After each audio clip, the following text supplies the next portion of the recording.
just a sliver o'er the Beaver River bed. The air is thick with silence and a heavy sense of dread. Inside the stone-walled office, behind a rusted grate, the rattlesnake of Red Rock sits and smiles at his fate.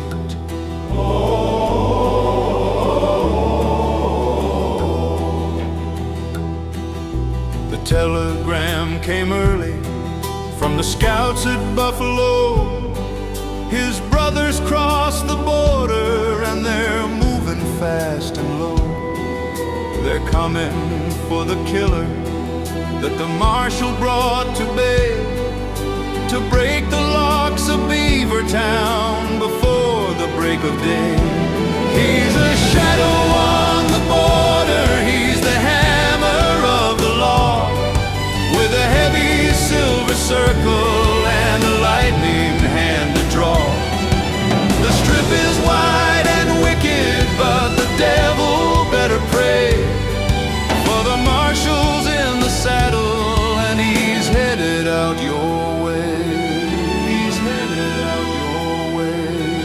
He's headed out your way. He doesn't call a posse, he doesn't wake the town. He just checks his Winchester and turns the lamp wick down.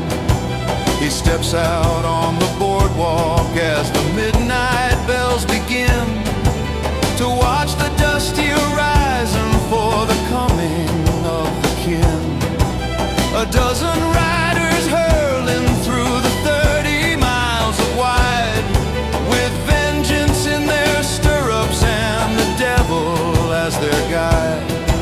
They think the town is sleeping, they think the path is clear, until they see the man in gray and feel the touch of fear. He's a shadow on the border, he's the hammer of the law, with a heavy silver circle and a lightning hand to draw.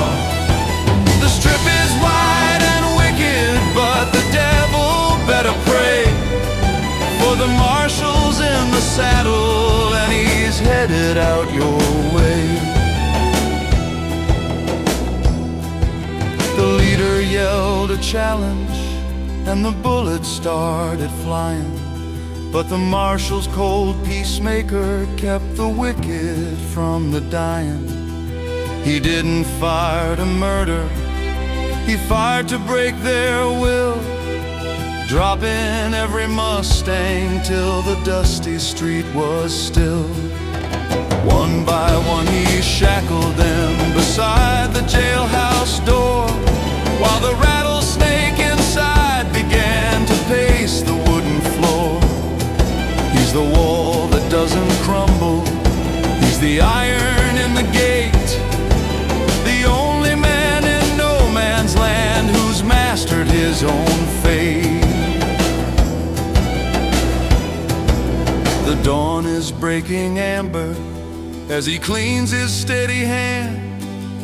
160 miles of peace across the desert sand.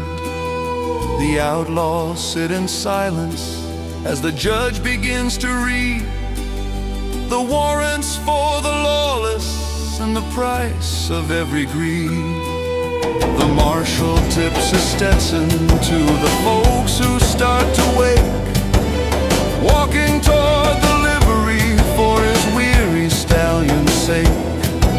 He passes by the supply store, a guard within the light, with the dust of battle on him from the middle of the night. Shiloh watches from the window as he nears the hitching post, the man she loves in secret, like a holy, quiet ghost. She hears the people wondering why he'd face a dozen men to keep a single killer locked within a stone-walled pen. She smiles a little secret with a look that's soft and deep, as the weary town of Beaver City settles down to sleep. I know you're wondering what kind of man who wears the star would ride into the jaws of death and travel quite that far. It's a simple answer, really, because he's the Marshal. Oh, oh, oh.